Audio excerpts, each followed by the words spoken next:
નમસ્કાર, આપ જોઈ રહ્યા છો spark today news. Bharuch ward number 3 માં આવેલા શક્તિનાથ મહાદેવ મંદિર પાસે સરકારી ક્વાર્ટર્સ આવેલા છે અને આ સરકારી ક્વાર્ટર્સની દિવાલને અડીને 10 જેટલા ઝૂંપડાઓ છે, જ્યાં ગરીબ મજૂરિયા વર્ગના ઝૂંપડાઓમાં અચાનક જ ભીષણ આગ લાગી ગઈ, જેના કારણે અફરાતફરી મચી ગઈ. ત્યાંથી પસાર થતા વાહન ચાલકોમાં પણ નાસભાગ મચી ગઈ. અહીં શ્રમિક પરિવાર ઝૂંપડાઓ બાંધીને જીવન ગુજરાન કરતા હોય છે. એમાં એકાએક ઝૂંપડામાં ભયાનક આગ ફાટી નીકળતા એક બાદ એક 8 થી 10 ઝૂંપડાઓ આગની લપેટમાં આવી ગયા. શ્રમિક પરિવાર અને નજીકમાં રહેતા સ્થાનિકો અને રહેવાસીઓમાં નાસભાગ મચી ગઈ. ઘટનાની જાણ થતાં સ્થાનિક કોર્પોરેટરો અને રહેવાસીઓ પાલિકાને જાણ કરી ફાયર વિભાગને જાણ કરવામાં આવી અને ફાયર વિભાગની તાત્કાલિક ટીમો ત્યાં પહોંચી ગઈ અને તેઓ દ્વારા આગ પર કાબુ મેળવવામાં આવ્યો. પરંતુ દુઃખની વાત એ છે કે આગની આ ઘટનામાં ઝૂંપડામાં રહેલી તમામ ઘરવખરીનો સામાન બળીને ખાખ થયો.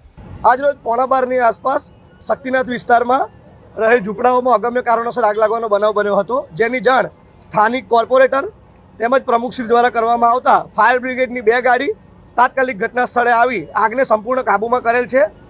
ઘટનામાં કોઈપણ ઈજા કે કોઈપણ જાનહાનિના અહેવાલ નથી અને હાલમાં કુલિંગની કામગીરી ચાલુ છે અને આગ સંપૂર્ણ કાબૂમાં છે. આશરે 10 જેટલા ઝૂંપડાઓમાં આગ લાગેલી છે. આસપાસ રહેલા લાકડાઓમાં આગ વધુ પ્રસરી હતી, જેને કારણે ઝૂંપડા બળીને ખાખ થઈ ગયેલ છે.